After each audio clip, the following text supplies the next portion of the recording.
Do you feel like your life is a constant battle against a messy house, a loud schedule, and a list of goals that you've already failed out twice in just this month? We often are told that the key to success is just trying harder. But for Christian women, the secret isn't more willpower, it's better systems. Today we're answering the question, how to organize your life and set goals. By the end of today's episode, you will understand how to habit stack your spiritual life and solve the pain of the shame vortex by learning to discern between God's correction and the adversary's discouragement. We're moving from chaotic busyness to purposeful stewardship. Stay tuned. Ordinary women, extraordinary faith. When God calls, we say yes. The Arise Women of God podcast. Hello and welcome to another episode of the Arise Women of God podcast. I'm your host, Tamara K. Anderson, and joining me today are Sandy Falter and Amy Johnson of our Women Warriors of Light Advisory Board. Today we're looking at the divine order of organization. First, we're going to talk about atomic systems, how to set up your environment so you can't help but succeed. Second, we'll discuss how to shun shame when you get bucked off your routine. Third, I'll share the not to-do list hack that opens up room for your actual mission. And finally, we'll look at why intentional rest is the most productive thing you can do. But first, we're going to kick it off by talking about systems and habit stacking. Sandy has a few thoughts she wants to share on this. Okay. Well, I have done the whole set a million goals and failed not being able to do them or having a good goal but just struggling. And so some hacks really that I have learned from great people out there. One of my favorite books for goal setting and really being successful is Atomic Habits by James Clear. I love that book because he teaches us systems. So if I want to have a habit of going to the gym, I put my workout clothes right next to my bed. I get up, get ready, and I'm set up for success. I leave my house 4 mornings a week. I have a gym bag and my water bottle on the seat of my car. So when I get up, it's there. So doing things to help you be successful is a big part of it because we're human and we get busy and we forget. And if it's a new habit, it's hard. The other thing that I started doing, this is a sad admission here, but I used to struggle with my morning prayers. I'd get up early and be getting my kids out the door, and then this would happen, and this would happen, and then it'd be noon and be like, oh, forgot to pray. And I would feel so bad about it. So now, what do I do every day? I make my bed. I make my bed every day. It's just something I do. And so now, if I get up and I'm busy, I don't make my bed. And so when I have time, when there's quiet, I go into my room, I make my bed, and I kneel at my bed. And so I habit stack. I have a little study journal in my bathroom, next to the toilet, right? I'll read just a quick verse. So what is something you already do that you can stack? I believe systems can help us be successful because it's hard. We have life and distractions. So that's what has worked for me. I love that Sandy focused on systems versus just trying harder. It's about making the right choice the easiest choice, right? But what happens when your house is full of kids or perhaps full of craziness and chaos? Well, Amy has found a way to use the most basic daily routine, dinner, to create a spiritual breakthrough for her family. When my life was really chaotic and I had 5 kids that were all in elementary school one year, I was trying to find time to read scriptures and pray with them and do the things that my mom had done that helped me be spiritually close to the Savior and successful in my life. And so I was praying and felt the Lord say, why don't you focus on eating dinner together first? And so I knew we were going to eat. So I was just more intentional about sitting and eating. And then after I did that for 3 weeks, then the Lord said, well, you know, you're going to eat now. So why don't you put their scriptures on each of their chairs? And then as the scriptures came up onto the table so they could sit down, I was like, oh yeah, leave those there. We're going to read right after dinner. I do believe in systems. They are so vitally important to us.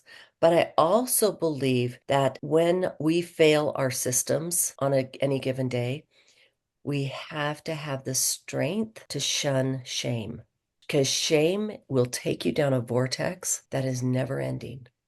And so for me, I have had to find the difference between the Lord's loving chastisement and my personal shame, and hold on to the Lord's empowering chastisement and shun shame. Shunning that shame vortex is the secret weapon of a warrior. If the adversary can make you feel like a failure, he can stop your progress completely. But sometimes we simply fail because our life is so overcrowded. We try to add new goals without pruning the old goals. That, my friends, is why every woman needs a not to do list. Another thing that I think sets me up for success is making sure that I have enough room for a new goal in my life. And that is where we have a great hack on the Women Warriors of Light website, also in that a guide to goal setting download. It's called the not to do list. And so many times as women, we have so many things that we're doing that it's just chaotic. And we feel like I need to set goals because I want to be a successful person. But where am I going to fit it in? And what I love about this is it has you list out the things you're doing, and then you decide prayerfully, what things should I keep? What things can I delegate? What things can I automate? What things should I get rid of? Or what things can I change? And that has been such a powerful tool in my life, because often through that prayerful process, I'll realize, Tamara, guess what? You don't need to be doing this anymore. And sometimes it's something I really am sad about. Like at one point, I was doing a little radio show with two of my friends. And when I prayed about it, God's like, you don't have time for that. And I cried. I was like, I really enjoy this. And he's like, it's not where your time and energy needs to be. But guess what? By eliminating that, I suddenly opened up all this time for me to focus on other things. So setting yourself up for success. If life gets too busy, I always go and fill out that not to do list first, because I'm like, something is off and something needs to go for me to be successful. When you stop doing the good things that are good but not yours to do, you finally have room for the great things that God has for you. But part of that room in our schedule needs to be reserved for stillness. We often think that busyness equals our worth as women, but even Jesus took time to nap and eat. I feel like we need to talk super quickly about the importance of rest. This is one of those principles that I have really started to embrace more wholeheartedly. And I think we as women feel like rest is taboo. Like if we're not actively working and doing, then we don't have worth, that we don't have value. And I think that concept of never giving ourselves a break is also another one of the adversary's tactics, because he knows if we burn ourselves out. How do you feel when you feel exhausted? You feel overwhelmed. I can't do it. I'm not enough. There's too much. You just feel down, down, down, down. And so when you're already feeling down, of course, Satan's going to kick you while you're down. Do you know what I mean?